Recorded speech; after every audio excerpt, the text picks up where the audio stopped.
for the future and for the rest of the year. Yeah, and I think it's something intangible that's helped them win this one. As I'll go on to the stats now. Yes. And that's impressive for the character of the team. So very close numbers. It was a 10 metre difference between the two teams. There's only 4 carries difference between the two teams, 0.1 metres per carry difference. Wow. They had the same amount of clean breaks. There was 1 bust different either way, 1 error difference either way, even 0.1% tackle success difference, and like about even in who edged each one of those, who had the more of that and who had the more of this and whatnot. Very close. The only big difference was 15 penalties conceded by Lee to 7 by Saints. So it's hard to say from the numbers how this was won by the home side by a 2-score margin. So credit to them for their character and capitalising on their chances early on. Fair play. Individually, who stood out for us then? Well, Mickey Hyam was crucial against the club where he first made his name, with 1 try and 1 try assist. Gareth Hock with a try and 3 successful offloads will have enjoyed this one. Mitch Brown and Adam Higson at the back made some meters, 106 for Brown and 107 for Higson. Excellent. And for St Helens? Well, a few more players ticked up the numbers in this for Saints. John Wilkin, 47 tackles. Mark Percival looked impressive from his numbers. 1 try assist, 9 tackle busts, 100 metres and 3 clean breaks. Alex Walmsley with a try, 110 metres and 4 successful offloads in his usual impactful stint off the bench. Adam Swift a try and 112 metres. Good to see him getting going this year. James Roby with a try assist, 128 metres. Imagine if they, played him for 80 minutes. Imagine what he could do for 80 minutes, yeah. Just to get his fitness up. It'd be nice to see if he could play for 80, wouldn't it? Okay, Warrington 22, Castleford 30 we'll move on to. Greg Egan scored a brace of tries to help Ford go top of Super League with a victory at Warrington. Andre Sabelio crossed for the Wolves early on, but tries from Jesse Sene-Lafao, Zach Hardacre, Eden and Luke Gale had given the visitors a commanding lead. Tom Lynham went over either side of half-time to reduce Warrington's deficit to just 6 points, and then tries from Eden and Greg Minikin sealed victory for the Tigers, despite Savelio getting his second of the night. Warrington, of course, had beaten Brisbane Broncos in the World Club Series in the previous fixture, but they remain without a point in Super League so far this season, Mark, having also lost to Catalan Dragons in the opener. So 2 games down and 2 defeats for Warrington. Yeah, and a cracking away performance from Cass. An early contender for Game of the Year, an early contender for Performance of the Year, certainly attacking Performance of the Year, against a team that defensively were outstanding against an NRL side a week ago. And we'll start with Tyler Casfan. That must have looked good for the neutral. A 10-minute blitz in the first half, Cass were unstoppable. Wire took heart from a try just before half-time and showed great spirit to give themselves a chance. But one more perfect set play finally finished them off. Loved it. There you go. Elliot Wrench, I believe, he got in touch, and I presume it's Elliot Wrench. He just says Elliot now, so he obviously thinks that we know him well enough to just assume it's him. So thanks, Elliot. He said, well, what a game. Entertainment aplenty. Huge congrats to Cash. They smashed it right where the sun don't shine for 10 minutes and thoroughly deserve to see it out. Wire worked well, not Roo Slayers tonight. Think Waltzing Matilda, more like... I think we're more like Waltzing Matilda. Roll on next week. Ethan O'Gorman says, brilliant performance by the Tigers once again, but full credit to the Wolves in the second half. Brilliant attacking pace in the first half by Cass. 4 tries in 9 minutes sealed the match for the Tigers. Nice to see lots of Tigers fans there. Full time, Wolves 22, Cass 30. Come on, you Ford. There you go. Okay, Tom Eckley 99 says Cass were absolutely outstanding tonight in both attack and defence. Fully deserved the win. Still, it's nice of us to handicap ourselves in the interests of competition.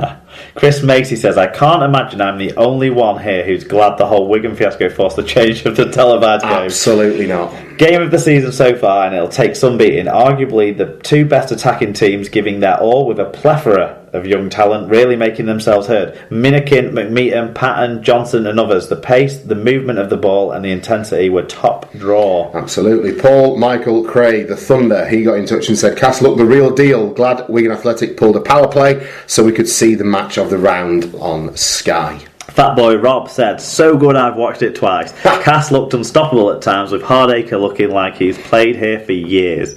Gale was class also. You know it's a good team when Chase, McMeekan, Moores and Milner play like they did and aren't even in the top 3 performers. We let a couple of soft tries in a game which will hurt us at some stage later in the year, but for now I'm enjoying the nosebleed at the top of the league. Okay, Wyatt Joe said a great game of rugby league that was only let down by the fact that we were on the losing side of it. Fair play. We had some patches of very poor defending and Gidley was a big loss for us. We left ourselves with too much to do going forward after Cass blew us away with their 4 quick tries in the first half, but you can't take anything away from them. They look very, very good. Paul Ludo Lewis said, you know what? I really think it could be their year. No, not the perennial underachievers, Wire, but classy Cass. Yes. Fantastic to watch in attack and incredibly quick with the ball. They just need to stay injury-free and they could be real contenders this year. Wyatt, on the other hand, need to realise that you're not going to be climbing league ladders when you've got a massive fucking snake in your ranks. This isn't going anywhere. This isn't going anywhere. Every credit. Dom Hodgson said this game signifies why I want Cass to win some silverware this year. Such an entertaining way of playing that is great to watch and deserves to be rewarded. Lee Whitnall says, Cass were brilliant in this game. They were sharp, full of energy, made meters easily, and we just couldn't cope with them. The people stood around me in the South Stand actually applauded their last 2 tries. I heard a lot of negative talk on the way out of the ground, but Catalans away, followed by the emotion of the Brisbane game, then a fresh Cass is a tough start to the season. Early days yet, people. Well played, Cass. And final word on this we give to Brendan Loftus. He says, awesome game to watch on the telly.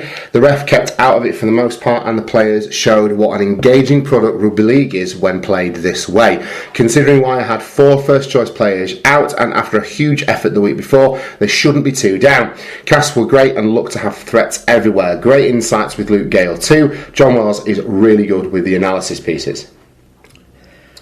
Well, they've covered it very nicely for us, the fans. It was a thoroughly entertaining spectacle. Always nice for me to see Greg Eden getting on the end of a couple of tries as well. What with his prominent position in my dream team as well.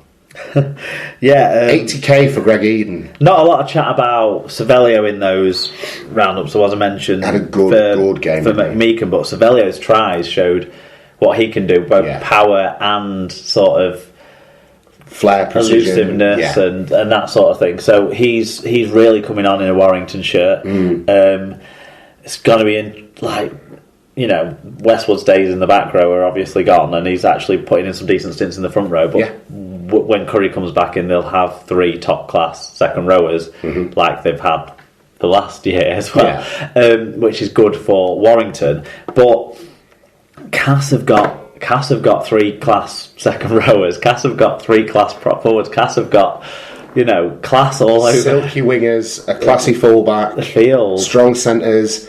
Like I thought Shenton was great for them. Gale's tried. They talked about it a lot in the analysis piece, both at half time and at full time. But like the setup to think to do that, and Gale was like, I didn't want him to do that. I wanted him to just steady, then go through the set, get to the kick. That's what I'm saying when I'm walking back after kicking the conversion, and then all of a sudden I've got to start sprinting.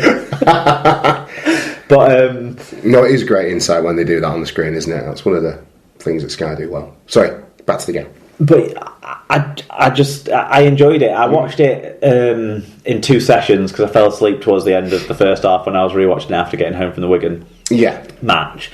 But yeah, it was there was plenty of entertainment and skill on show, and it does deserve its place as game of the year so far, I would say. And Cass are enjoyable to watch. And Warrington, whilst I think one of the things that limited Warrington in this game, attacking wise, was that you had your back 3.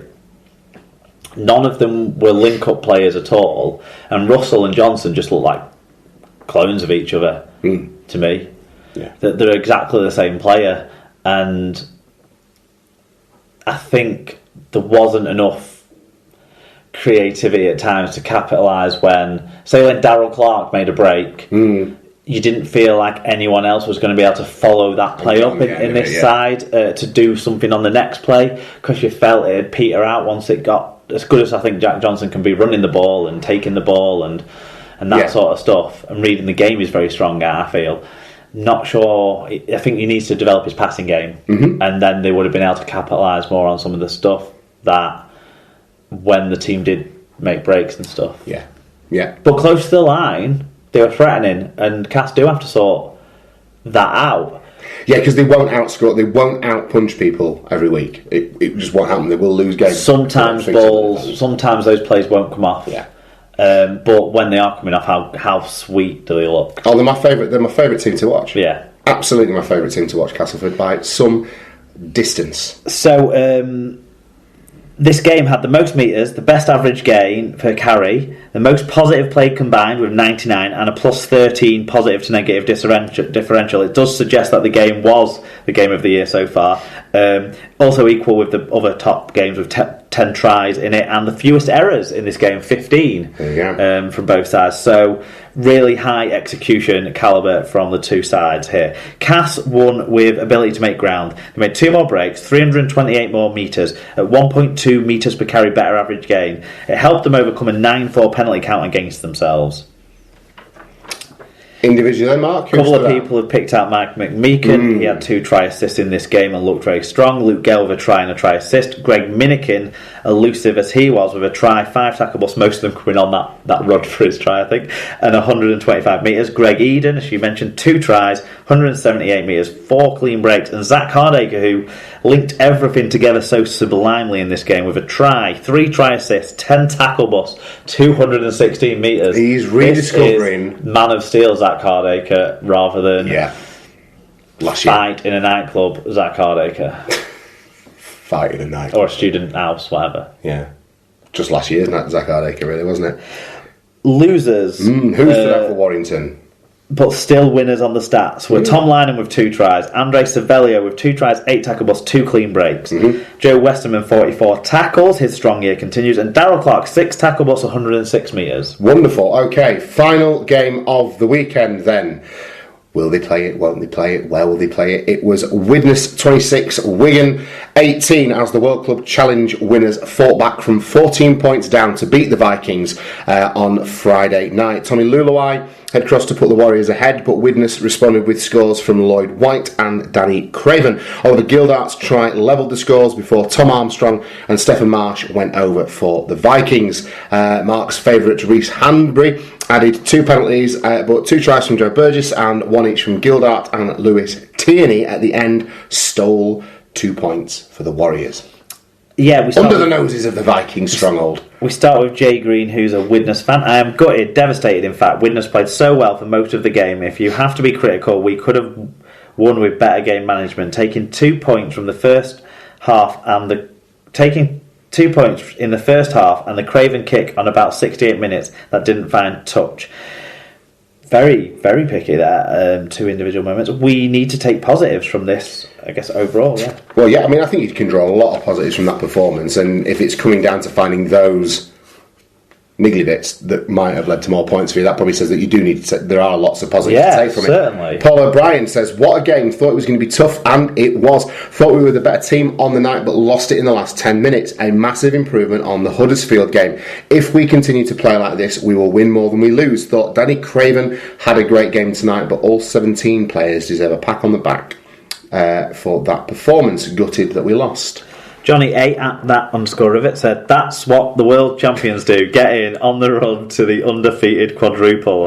Well, the first hour wasn't what we do, mate. And last word on this goes to Paul Ludo Lewis. What an interesting 24 hours that was. Well done, Widnes, for getting the game on, but the cheap tickets and quick turnaround means the club misses out on the biggest payday of the year.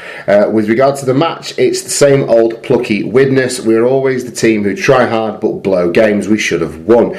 Poor game management in the last 20 cost us, although I still think that should count as Wigan's home game.